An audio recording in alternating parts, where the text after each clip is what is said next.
चलिए दोस्तों एवं साथियों, नई कक्षा में चलते हैं आगे। नया टॉपिक है आपका विकास और विकास को प्रभावित करने वाले कारक। क्योंकि इससे पहले आपने डेवलपमेंट कॉन्सेप्ट पढ़ा, अवधारणा पढ़ा, इसके साथ साथ आपने ये भी पढ़ा कि कैसे विकास चलता है, कहाँ से आरंभ होता है, इन पर चर्चा हो गई, अधिगम का रिलेशन हो गया, सिद्धांतों की बात हो गई। अब ये टॉपिक है कि कौन सी चीज़ें हैं जो आपके डेवलपमेंट को प्रभावित करती हैं। एक क्वेश्चन एग्जामिनेशन पूछ देता है UP TET, MP TET, Rajasthan TET में कि विकास को कौन सी ऐसी चीज़ है जो सबसे ज़्यादा प्रभावित करती है। तो एक प्रश्न का जवाब भी आपको दे देता हूँ। तो जवाब ये है कि विकास को अगर कोई चीज़ सबसे ज़्यादा प्रभावित करती हो तो आपका एनवायरमेंट। लोग कहते हैं नहीं, आप लोग कहते हैं कि freedom is my birth right, लेकिन कहा जाए तो ऑल देन कैप्चर एनवायरमेंट। पूरे तरीके से आप किसके अंदर हैं तो वातावरण के अंदर हैं, और यही वातावरण आपको सर्वाधिक प्रभावित भी करता है। इसके अलावा कई एलिमेंट्स हैं, कई कारक ऐसे हैं जो आपके विकास को प्रभावित करते हैं। उन कारकों की चर्चा कर लेते हैं कि कौन कौन से कारक हैं जो आपके विकास को प्रभावित करते हैं। इतना तो क्लियर है। अब वो कारक कौन कौन से हैं, पॉइंट टू पॉइंट चलते हैं एक एक कारक पर। जैसे पहला ही कारक है आपका बुद्धि। बुद्धि तो कहा गया कि आप देखते हैं कि कई लोगों को आपने देखा होगा, कई लोगों को लोग कहते हैं ये बुद्धिमान हैं, ठीक। और कहा गया फिजिकल के साथ मेंटल की स्थितियां अगर उत्तम हो, अक्सर एक्स्ट्रा ऑर्डिनरी प्रतिभाशाली बालकों में आपने देखा है कि वो मंद बुद्धि से पिछड़े बालकों से क्या होते हैं, कार्य कुशल होते हैं, तीव्रगामी कार्य करते हैं। और इन सबके पीछे अगर कोई कारण देखें आप, तो कारण आप देखेंगे एक्स्ट्रा ऑर्डिनरी जो प्रतिभाशाली बालक है, तो सामान्य समस्तर में जो बालक 14 वर्ष में, कहां पर 14 वर्ष में चीजें करता है, अर्थात सामान्य बालक की बात कर रहा हूं मैं, किसकी, सामान्य बालक की, चीजें प्राप्त करता है या मैच्योर होता है, मेंटल मैच्योरिटी की स्थितियों में आता है। वहीं आप एक्स्ट्रा ऑर्डिनरी या प्रतिभाशाली बालक को देखेंगे तो ये बालक कहां पर, तो कहा गया ये 13 वर्ष में ही। और इसका कारण क्या है, इसका कारण है मानसिक बुद्धि लब्धि, या सीधा सीधा कहे आईक्यू, इंटेलिजेंस क्वाड्रेंट। तो कहा गया ये आईक्यू इसका 1 वर्ष अधिक है, अर्थात तीव्रगामी, अर्थात उसका बुद्धि का स्वरूप कैसा है, बुद्धि का स्वरूप तीव्र है। और इसीलिए वह गतिविधियों में, क्रियाकलापों में अन्य बालकों से क्या होता है, आगे होता है, सृजनशील निर्माणात्मक स्थितियों में होता है। और यही एक कारण है कि बताया गया विकास में सीधा सीधा आपकी मेंटल एबिलिटी, आपकी मानसिक क्षमताएं, जो क्या है, जो स्वरूप है किसका, बुद्धि भी का, जिससे कार्यगतियां, सोचने की, समझने की, चिंतन की, ये सारी चीजें, अर्थात आने वाले समय को भी आप विचार कर सकते हैं, चिंतन कर सकते हैं, अनुमान लगा सकते हैं, इमेजिनेशन, कल्पना कर सकते हैं। इसलिए कार्यगतियां कुशल होंगी आपकी। और ये सीधा सीधा तो बुद्धि एक फैक्टर है जो आपके किसको, विकास को, आपके कार्यों को, कार्यगति को क्या करती, प्रभावित करती नजर आती है। इसी के साथ दूसरी चीज आती है यौन, जिसे आप लोग सेक्स बोलते हैं, या सीधा सा मैं बात करूं किसकी, सीधी सी बात करूं लैंगिक रूप की, तो कहा गया यह भी आपके विकास को प्रभावित करता है। आपने देखा होगा कि बालक और बालिका, इन दोनों की स्थितियां विकास की कैसी हैं, अलग अलग हैं। ये जहां सुदृढ़ है, साहसी है, कठोर कार्यों को कर सकता है, उसका कारण है बोन्स ऑफ टाइप, हड्डियों का जो स्वरूप है, संरचना है, वो इसकी जठर है, सुदृढ़ है। और इसलिए श्रम साध्य कार्य करने में या इस विकास के स्वरूप में वाला क्या, या अगर आप देखें ये यौन स्वरूप है, जिससे मानसिक स्वरूप में भी कई बार आता है। बुद्धिमान में उत्तम बुद्धिमत्ता किसमें नजर आती है, तो ब्रेन ऑफ साइज भी अगर देखें तो उत्तम चिंतन आदि भी आपको किसका है, बड़ा प्रवीण चिंतन कहीं मिलेगा, वो किसका मिलेगा, बच्चों का या लड़कों का मिलेगा। वहीं गर्ल्स में देखें तो इनकी रुचि होती है, और एक तो सीधा कोमलांगनी कहा जाता है, अंगों की संरचना, हड्डियों की संरचना इनकी कैसी है, तो कहा गया कमजोर स्वरूप में है। और कमजोर स्वरूप में होने के कारण इनकी प्रधानता आप देखेंगे नजर आएगी कि प्रधानता किसमें नजर आएगी, कला में, कौशलों में, गीत में, इसलिए खाना पकाना, ठीक है, पाक्य शास्त्र की बात आती तो इसमें ये कहीं अधिक प्रवीण होती। तो विकास के स्वरूप में भी जिसकी जिस क्षेत्र में रुचि हो, शारीरिक संदर्भ भी जो उसमें योग करता हो, तो यहां योग आप नजर करेंगे तो योग देखेंगे तो योग कहां पर, जहां बालक का साहसी कार्यों में, सुदृढ़ कार्यों में, श्रम साध्य कार्यों में, उत्तम चिंतन आदि की स्थितियों में होता है। धूर्तता में, धृष्टता में नजर आता है, भ्रष्टाचार की स्थितियों में अगर आप देखें तो यहां पर, और उसका कारण है साहस का होना। वहीं गर्ल्स में देखें कोमलांगनी है, शारीरिक व्यवस्था ही इसकी कैसी है, भिन्न है, इसलिए इसकी मानसिक रुचि और चिंतन आदि का स्वरूप देखेंगे सौंदर्य बोध के रूप में होता है, तो विकास भी इसका इसी दिशा में होता नजर आता है। तो इसके कारण भी डिफरेंसेस नजर आते हैं, किसमें, विकास में नजर आते हैं। इसके अलावा चीजें आती हैं, तो जो चीजें आपके विकास को प्रभावित करती हैं वो है पोषण। जैसे आप लोग डाइट एंड चार्ट के रूप में जानते हैं, कहा गया इसका भी जो बालक का समुचित या उत्तम विकास है उसका सीधा सा तात्पर्य कि उसका पोषण स्वरूप कैसा उत्तम है। दैट मीन्स विटामिन है, वसा है, कार्बोहाइड्रेट, ये सारी चीजें उपयुक्त मात्रा में उसे प्राप्त हो रही हैं, जो शारीरिक संदर्भ के साथ मानसिक संदर्भ को भी क्या करती हैं, उत्तम बनाती। वही पोषण की स्थितियां अनुपयुक्त हों, जैसे आप देखें विकासशील देशों की बात करें या अल्प विकसित देशों की बात करें या पिछड़े हुए देशों की बात करें, तो वहां पर ये पोषण आहार की व्यवस्था ही कैसी अनुत्तम स्वरूप में है। यह सीधा सा कहें एजुकेटेड और अनएजुकेटेड की स्थितियों में भी देखें तो जो अनएजुकेटेड लोग हैं, ये शिक्षित नहीं, उन्हें इसका समुचित ज्ञान नहीं है, तो आप सीधा सीधा देख सकते हैं कि वो डाइट चार्ट को सिर्फ उदर पूर्ति से संबंधित मानते हैं, और इसलिए उदर पूर्ति मात्र के स्वरूप में, जबकि डाइट चार्ट का क्या है, बैलेंस ऑफ फिजिकल अर्थात शारीरिक संदर्भ में संतुलित और संतुलित भोजन स्वरूप जिस बालक को प्राप्त होगा या बालिका को प्राप्त होगा, उसका शारीरिक संदर्भ के साथ मानसिक स्वरूप भी उत्तम रूप में नजर आएगा। तो पोषण भी एक कारक है, और इस कारण व्यापक देशकाल की परिस्थितियों में भी देखें तो कहा गया जहां का डाइट एंड चार्ट जितना अच्छा है, रिच है, जैसे आप देख लें पंजाब आदि का सर्किट रिच डाइट चार्ट है, आपको साफ नजर आएगा, हस्तपुष्ट उत्तम कार्य क्रियाओं में, तो उसका सीधा सीधा। वहीं आप देखें पिछड़े हुए क्षेत्र, यहाँ खाद्यान्न भोजन आदि की उपयुक्त व्यवस्था नहीं है और पोषण आहार आदि का समुचित स्वरूप प्रयोग नहीं होता। अफ्रीकी आदि कंट्रियों को आप देख सकते हैं, तो वहाँ कई तरीके की बीमारियां, कई तरीके का संक्रमण, और ये संक्रमण आपके विकास को और आपकी मानसिक विकास को भी क्या करता है, सीधा सीधा प्रभावित करता नजर आता है।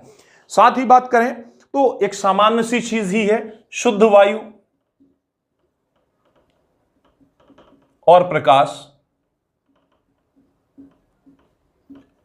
इसीलिए आता है आइडियल अक्सर एक एग्जामिनेशन क्वेश्चन कंडक्ट कर देता है। एग्जामिनेशन क्वेश्चन क्या कंडक्ट करता है, उत्तम शिक्षण अध्ययन करने के लिए या इस दौरान कक्षा का वातावरण कैसा होना चाहिए। तो देखा ये गया कि जहां पर शुद्ध वायु मिल रही है, प्रकाश, आजकल आप एक समस्या भी सुन रहे हैं, कोरोना जैसी एक समस्या है, तो आप देखेंगे ज्यादातर इम्यूनिटी पावर कमजोर किसका, तो जो लोग शहरी क्षेत्रों में है या जहां शुद्ध वायु और प्रकाश आदि की समुचित उपयुक्त व्यवस्थाएं नहीं है या इन चीजों के बीच लोग नहीं रहते, आर्टिफिशियल कृत्रिम वातावरण में रह रहे हैं, तो वो ज्यादा संक्रमित हो रहे हैं। दैट मीन्स उनका स्वास्थ्य उत्तम नहीं, और कहा गया स्वस्थ शरीर में ही स्वस्थ मस्तिष्क रहता है। सीधा यही कारण है कि शुद्ध वायु और प्रकाश भी विकास का क्या है, विकास का आधार है। इसकी समुचित व्यवस्था होनी चाहिए, इसलिए कहा जाता है अध्ययन या अध्यापन के दौरान शिक्षक को भी इस चीज पर ध्यान देना चाहिए, विद्यालय को ध्यान देना चाहिए। इसलिए ऐसा वातावरण उपयुक्त बताया जाता है विद्यालयों के लिए जो प्रकृति के सानिध्य में हो। कई बार आता है आइडियल्स विद्यालय कैसे, तो जो शहरी क्षेत्रों से क्या हो, दूर हो।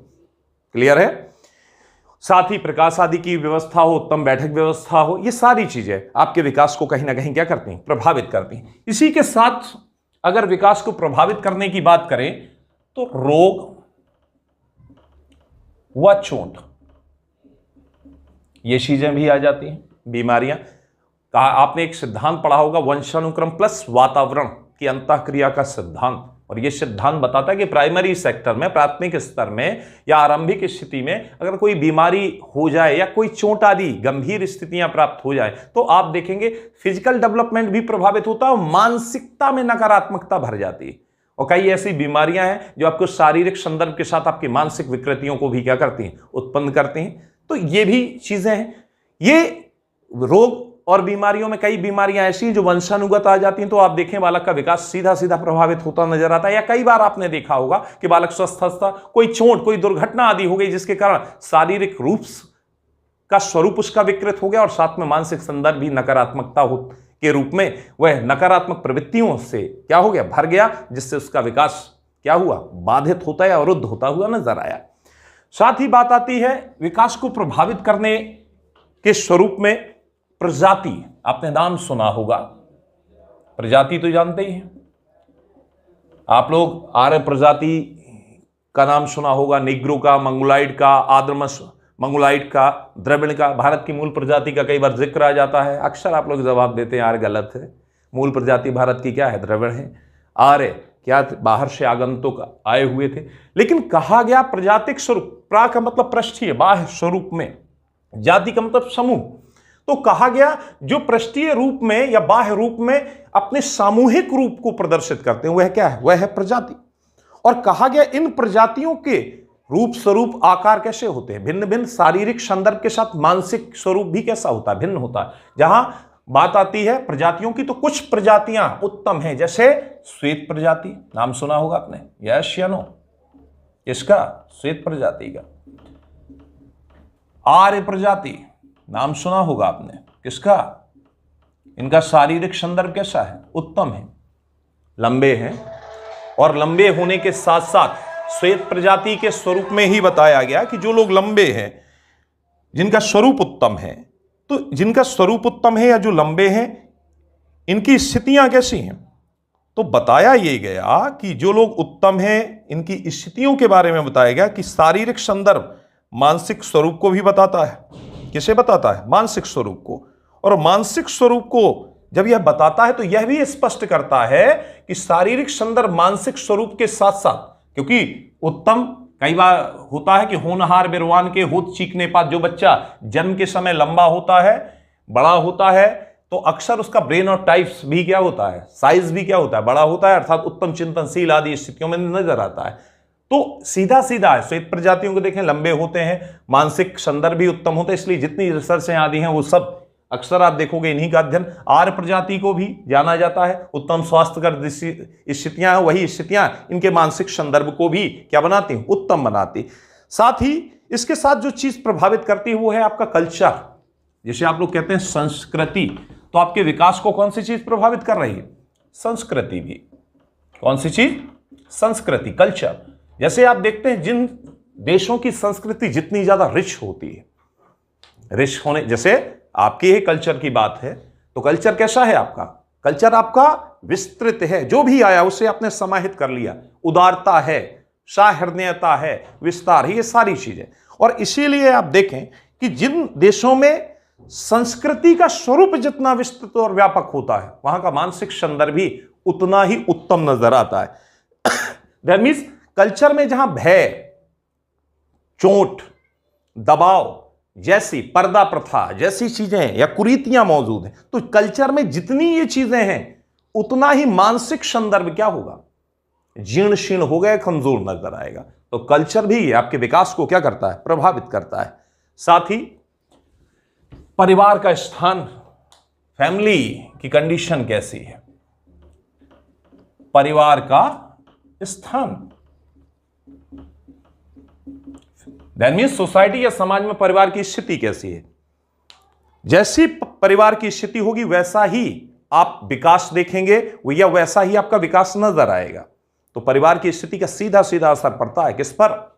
परिवार की स्थिति का सीधा सीधा असर पड़ता है बच्चे के खान पान पर, उसकी आदर्श के अनुकरण पर, उसकी कार्यक्रिया पर, सामाजिक संदर्भ पर, नैतिक स्वरूप पर, और कहीं ना कहीं, क्योंकि आपने ऑलरेडी पढ़ा है, विकास के बहुआयाम होते। और बच्चे, परिवार का स्थान क्या है? परिवार में जो पारिवारिक सदस्य हैं उन्हीं का अनुकरण करते हुए अपना वैचारिक संदर्भ निर्मित करते हैं। तो कहा गया जहां प्रतिकूल पारिवारिक सामाजिक स्थिति हो, इसीलिए कई समाजशास्त्रियों ने सीधा सीधा बताया कि अपराधी प्रवृत्ति के बालक कहां? मलिन बस्तियों में या अपराधी पारिवारिक पृष्ठभूमियों के कारण होते नजर आए। तो ये सीधा सीधा सा एक आधार है। इसके साथ अगर बात करें तो आपके विकास को जो चीज प्रभावित करती है वो है ग्रंथियों का प्रभाव। किनका? ग्रंथियों का प्रभाव।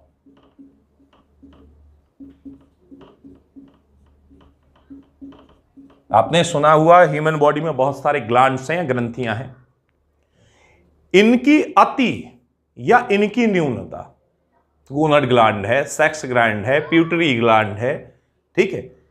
किसी भी ग्लैंड में अगर सामान्य स्थिति से गति तीव्र है या मंद है तो बालक का विकास प्रभावित हुए बगैर नहीं रह सकता। इसलिए आपने देखा हो कुछ लोग शारीरिक रूप से अत्यधिक दुबले जीर्ण शीर्ण से हो जाते हैं। कई लोगों की संवेदना की स्थिति, भावनात्मक स्थिति कैसी होती है? असमान। कईयों का रक्तचाप बढ़ जाता है, असहज हो जाते हैं, और इन सारी चीजों से आपका फिजिकल, कई लोगों का कद नाटा हो जाता है, कई नाटे हो जाते हैं, कई अत्यधिक मोटे हो जाते हैं, कई आगतिशील हो जाते हैं, कई का नर्वस सिस्टम है आप देखें कमजोर। तो ये सारी चीजें हैं। अगर इंपैक्ट देखें तो basics of advance of science इस चीज को डिफाइन करता है, साइंस डिफाइन करता है। इंटरनल ग्लैंड से जो भी स्राव होता है, रिसाव होता है, अगर वह संतुलित रूप में है तो बालक का उत्तम विकास होगा, शारीरिक संदर्भ में, मानसिक। लेकिन अगर इनकी कार्य गतियां कम हैं या अत्यधिक तीव्र है तो व्यक्ति का स्वभाव, शारीरिक संदर्भ, मानसिक स्थिति, सांवेगिक स्थिति और कार्य गतियां और कार्य क्षमता प्रभावित होती हुई साफ नजर आएगी। तो ये सारे वो कॉजेस थे जो आपके विकास को क्या करते हैं? प्रभावित करते हैं। और इन प्रभावित करने वाले कारकों में सबसे बड़ा कोई कारक जो आपके विकास को प्रभावित करता है तो वो क्या है? वो है वातावरण। ये सबसे बड़ा कारक है, इन्वायरमेंट। इसके बाद अगर किसी चीज का नंबर आता है तो वो क्या है? वंशानुक्रम है। तो कई बार आ जाता है कि सार्वधिक क्या प्रभावित करता है, तो सार्वधिक तो वातावरण है, लेकिन कई बार ऑप्शंस में दोनों को प्लस करके दे देता, वातावरण और वंशानुक्रम, बुद्धि, प्रजातीय, जाति, ठीक, लिंग। तो अगर आ जाए तो सार्वधिक वातावरण, भौगोलिक परिदृश्य के अनुसार आपकी संस्कृति, आपका रूप, आपका आकार, आपकी शारीरिक क्षमताओं और आपकी मानसिकता तक में प्रभाव। कहा गया लॉन्ग डिस्टेंस ऑफ टाइम, लंबी समयावधि में वातावरण मेजरमेंट बहुत बड़ी तब्दीलियां लेकर आता है। वंशानुक्रम आपके रूप को, आकार को, शरीर को, कार्यगतियों को, यहां तक कि कई तरीके की आंतरिक कार्य रीतियों का स्वरूप भी हूबहू नजर आता है। किसके? And just like an your guardians, जैसे आपके माता पिता है। तो ये चीजें हैं जो आपके विकास को क्या करती हैं? प्रभावित करती हैं। अब बात आती है विकास में विकास की अवस्थाओं की। तो विकास की अवस्थाओं का जहां जिक्र आता है तो यहां पर अनेकानेक मत हैं।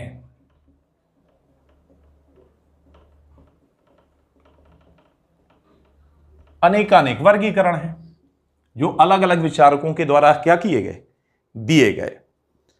इसका वर्गीकरण दिया जिसमें वो कहते नहीं हरि अनंत हरि कथा अनंता। इस विषय पर जितने विचारक हैं उनके विचारों में काफी भिन्नता नजर आती, लेकिन हम खास विचारकों का अध्ययन कर लेते हैं जो अक्सर आपके एग्जामिनेशन या टेट एग्जामिनेशन में पूछे जाते हैं। जैसे सैखे का वर्गीकरण। किसका वर्गीकरण? सैखे महोदय का। सैखे महोदय ने क्या वर्गीकरण प्रस्तुत किया? अवस्थाओं के बारे में। तो इन्होंने डिस्ट्रीब्यूशन जो किया उसमें पहला नाम दिया सैशौ। ध्यान देना, क्या नाम दिया? सैशौ। इसका टाइम ऑफ पीरियड डिफाइन इन्होंने किया 1 से 5 वर्ष तक का।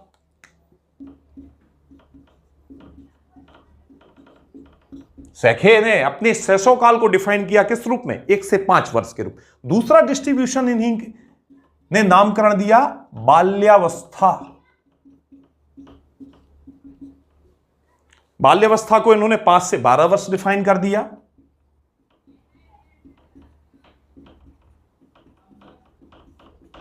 ध्यान देना। तीसरा इनका डिस्ट्रीब्यूशन है किशोरावस्था का। किसका?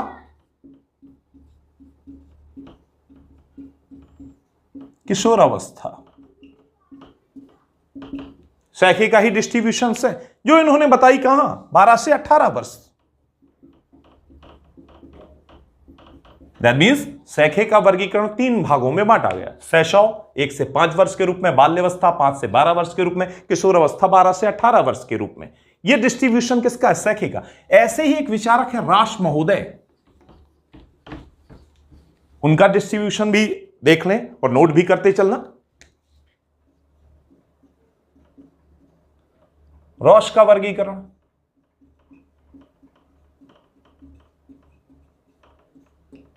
अवस्थाओं में तो रॉस ने पहली अवस्था को जो नाम दिया वो वैसा ही था जैसा सैखे ने दिया था, अर्थात सैशव। यही डिस्ट्रीब्यूशन किसका मिला था? सैखे का भी मिला था। और इसी डिस्ट्रीब्यूशन को किसने दिया? रॉस ने भी दिया। The time of period 1 2 3। याद है ना? सैखे का भी क्या था? ठीक है। तो बताया गया, ये डिस्ट्रीब्यूशन आया। इसके बाद आरंभिक बाल्यावस्था दूसरा इन्होंने दे दिया, आरंभिक बाल्यावस्था।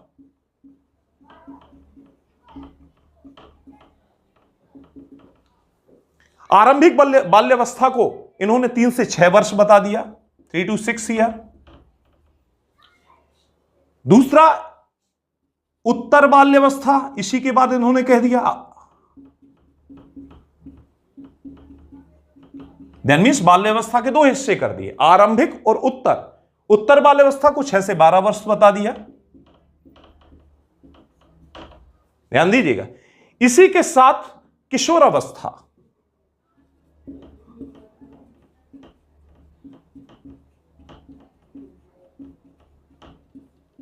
कौन सा? किशोरावस्था। और किशोरावस्था 12 से 18 वर्ष। यह डिस्ट्रीब्यूशन मिलता है किसका? यह डिस्ट्रीब्यूशन किया गया किसके द्वारा? यह डिस्ट्रीब्यूशन किया गया रॉस के द्वारा। तो रॉस का यह डिस्ट्रीब्यूशन है। इसके साथ एक वर्गीकरण और मिल जाता है कालेशनिक महोदय का, नाम सुना होगा आपने, यस या नो? किसका? कोलसनिक।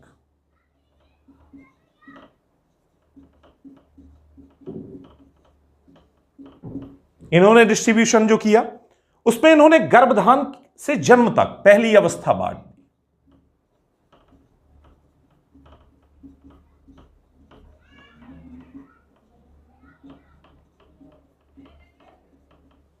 गर्भधान से जन्म, इसे इन्होंने नाम क्या दे दिया? पूर्व जन्म काल दे दिया, पूर्व जन्म काल। ठीक। दूसरा जो इन्होंने, तो उसे नवशैशव कह दिया।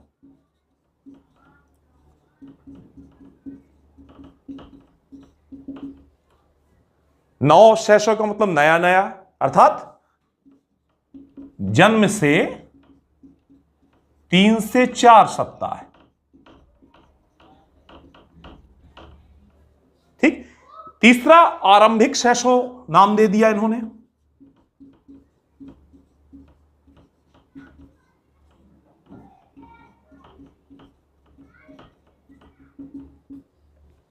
आरंभिक शैशव को डिफाइन किया 1 माह से 15 माह। क्लियर है ना? क्योंकि 4 सप्ताह का क्या होता है? 1 माह होता है। इस चीज को डिफाइन किया इन्होंने। इसके साथ नाम दे दिया उत्तर शैशव।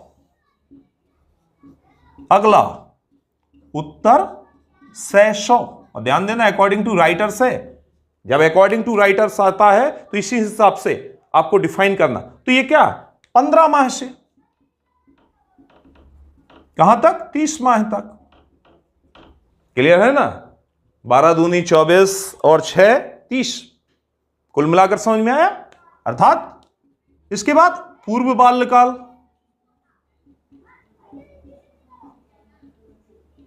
क्या डिफाइन किया? पूर्व बाल्यकाल। और पूर्व बाल्यकाल 2.5 से 5, 2.5 वर्ष से 5 वर्ष, यह डिस्ट्रीब्यूशन मिलता है इनका। इसके बाद मध्य बाल्यावस्था,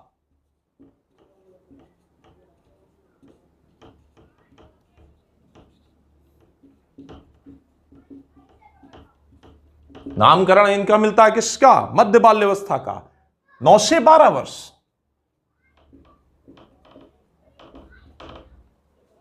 क्लियर है ना? इसके साथ साथ एक अगला दिया किशोरावस्था।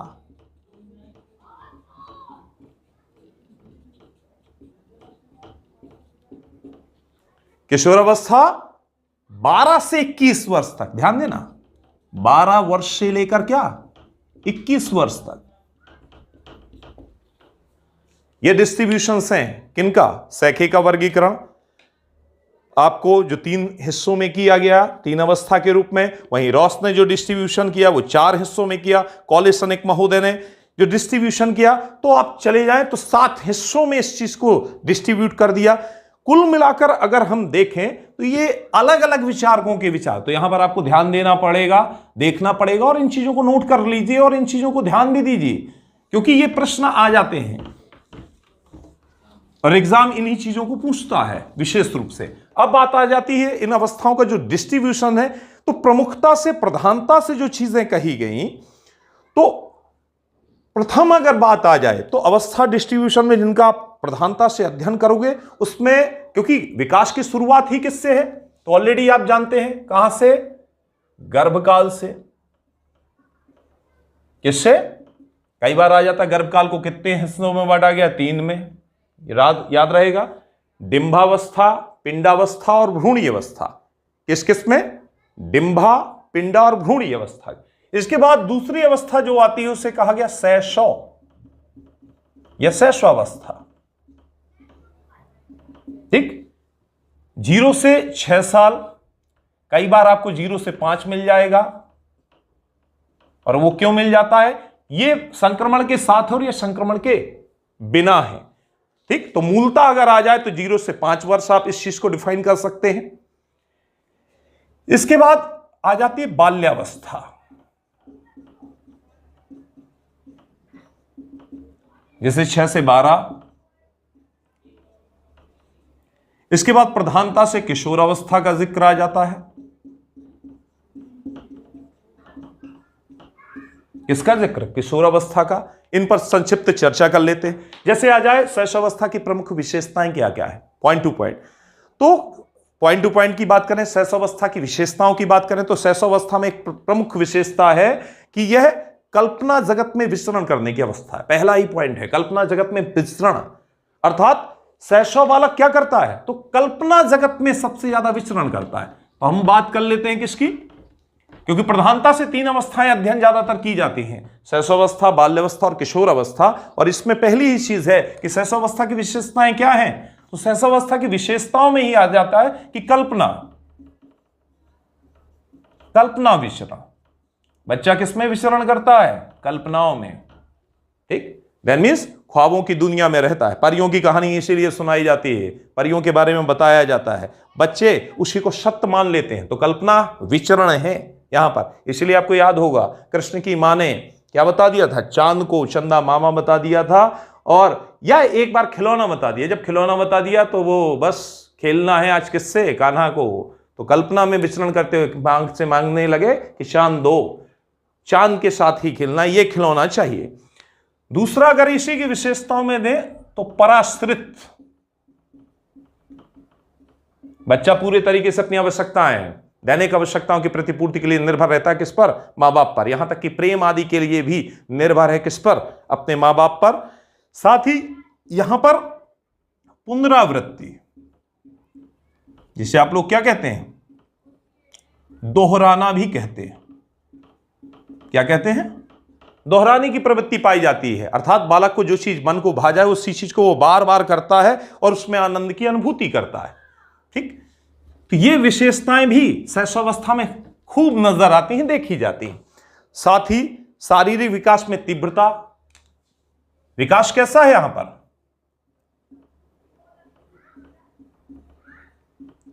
शारीरिक विकास में तीव्रता।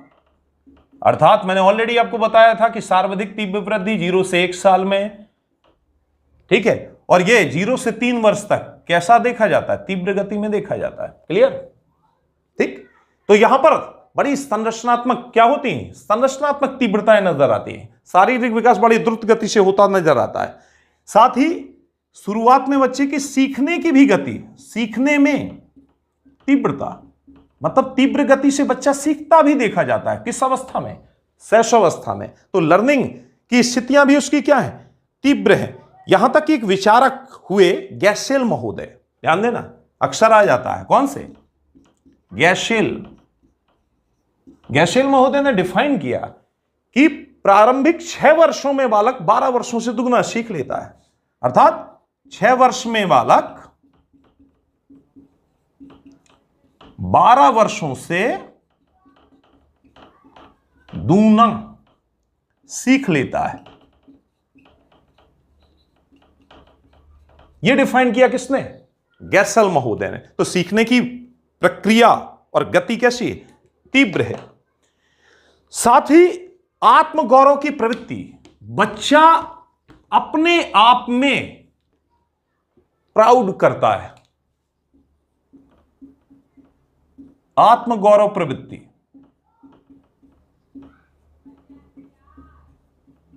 आत्मगौरव प्रवृत्ति का मतलब अच्छे कपड़े पहन ले तो अपने कपड़ों को सबको दिखाएगा, बताएगा।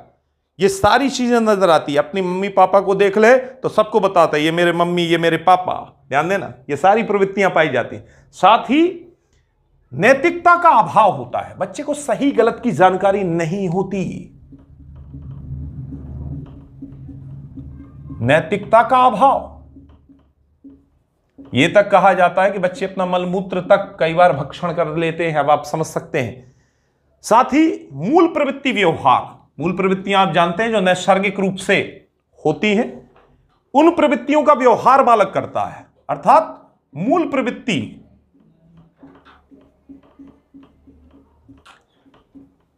व्यवहार नजर आता है, अर्थात बच्चा मूल प्रवृत्तियों की क्रियाओं को करता है। मूल प्रवृत्ति क्रियाएं वो कहलाती हैं जो बालक, और क्योंकि प्रवृत्तियां जब आप पढ़ेंगे तो प्रवृत्तियों में दो आती हैं, एक सहज वृत्ति आती है और एक आता है मूल प्रवृत्ति। और मूल प्रवृत्तियों का संबंध किससे होता है? ध्यान देना, मूल प्रवृत्तियां संदर्भित होती हैं, संबंध इनका होता है किससे?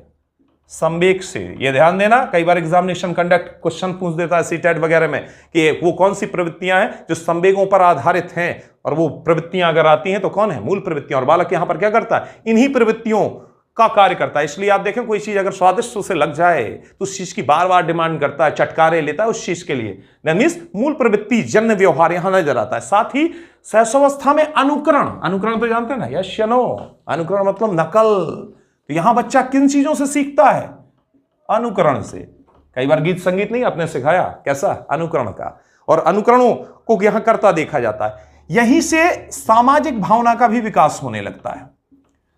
सामाजिक भावना का विकास कब से? कई बार एग्जामिनेशन क्वेश्चन कर देता है, सोशलाइजेशन या सामाजिक भावना का विकास होता है कहां से? 3 ईयर से। आपको एक क्लियर होगा, ठीक है। सामाजिकरण कहां? एलकेजी, यूकेजी, नर्सरी, अर्थात नर्सरी के स्तर से ही आप देखें यहां पर गया, सीता गीता, ये सारी लोग यहां मिल रहे हैं और यहीं से वो चीजों को समझने लगा है और इनसे संबंध भी बनाने लगा है। तो ये यहां पर साफ साफ नजर आता है किसमें? इस अवस्था के अंतर्गत। इस अवस्था में अगर मुख्यतः एज अ टीचर देखें तो आपको यहां स्वरूप, शिक्षा स्वरूप क्या होगा? तो शैशव शिक्षा स्वरूप।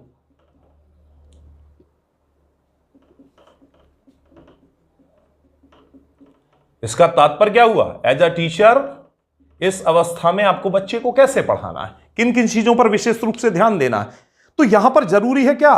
शारीरिक विकास।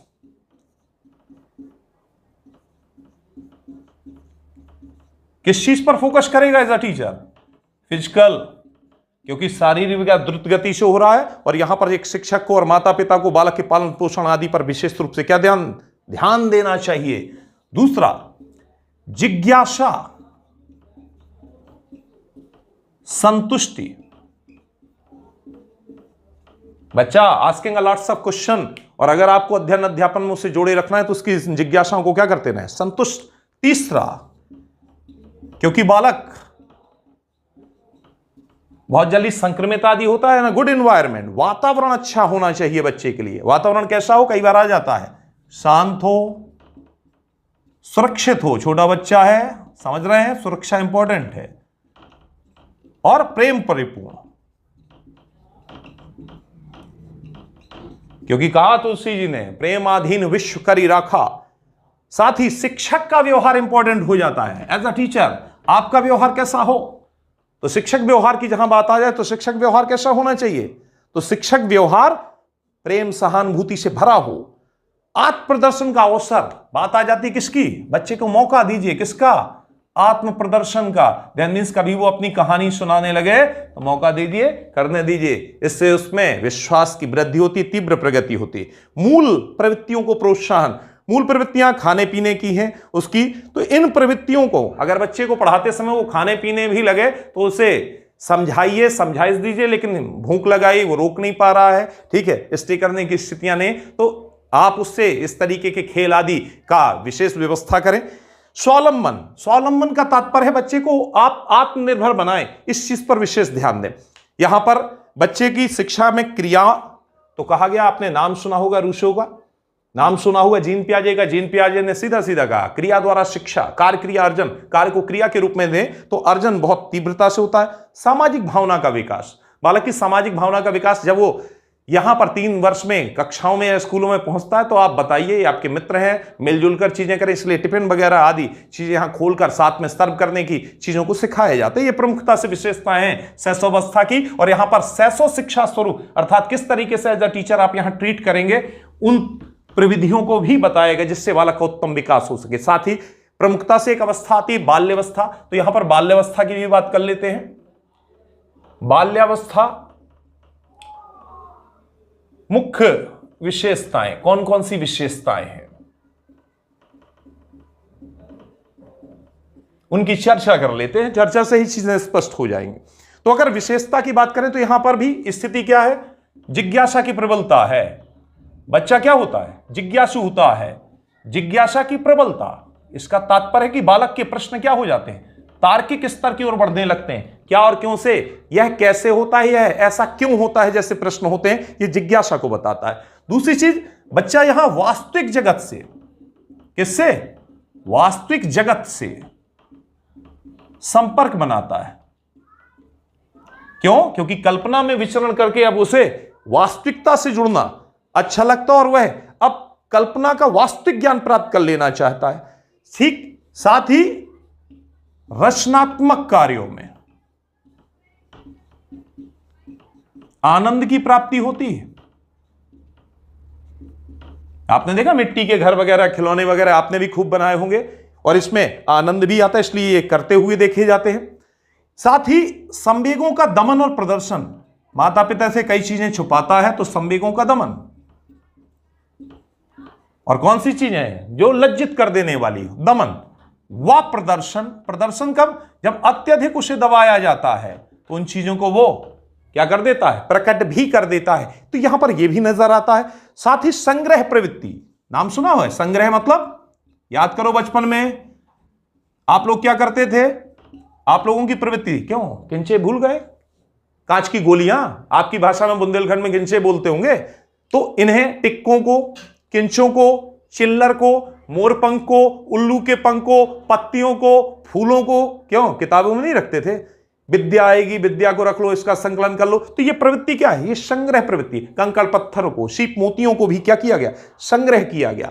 साथ ही ये सारी विशेषताएं प्रबलता से नजर आती हैं कहां पर, बाल्यावस्था में। एज अ टीचर आप जब इन बच्चों को पढ़ाएंगे तो शैक्षणिक स्वरूप क्या होगा आपका, अर्थात बाल्यावस्था शिक्षा स्वरूप, किस तरीके की शिक्षा व्यवस्था होगी, उस पर जिक्र कर लेते हैं, चर्चा कर लेते हैं। तो यहां पर शैक्षणिक स्वरूपों में वही चीज है, आपको क्या करना है, जिज्ञासा पुनः संतुष्ट करिए, इससे आप दूर नहीं भाग सकते। जिज्ञासा को क्या करेंगे आप, जिज्ञासा को संतुष्ट करेंगे, अर्थात आपको कैसे भी करके। साथ ही विद्यालय में आप क्या करें, रचनात्मक कार्य,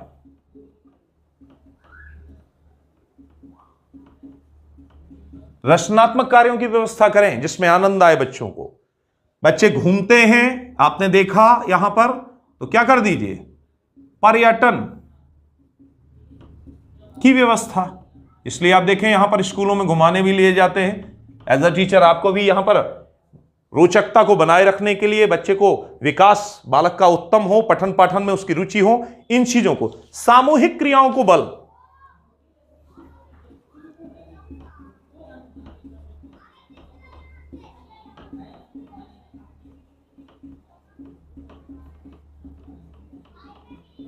कहने का तात्पर्य है आप सामूहिक जो क्रिया मिलजुल कर बच्चे को कराएं चीजें।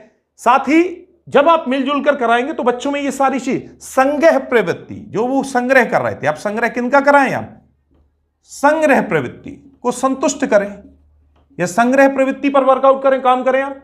अर्थात कवियों का, लेखकों का, साहित्यकारों का, विविध पशु पक्षियों का, आवास आदि के क्षेत्र में रहने वाले घटनाक्रम का, इनका अध्ययन करने, संग्रह करने के लिए वस्तुओं को दें। अपने आप बच्चे के ज्ञान में क्या होगी, बड़ी तीव्रता से करके सीखने पर बल दें।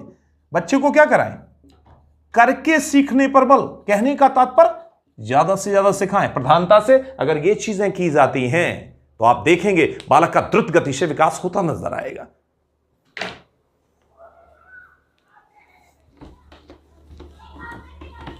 लो भैया,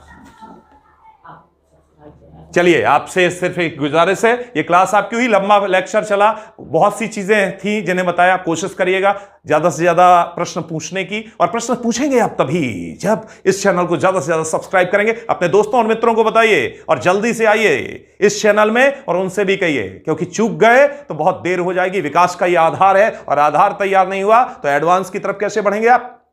तो मिलते हैं नेक्स्ट पीरियड में नए टॉपिक के साथ।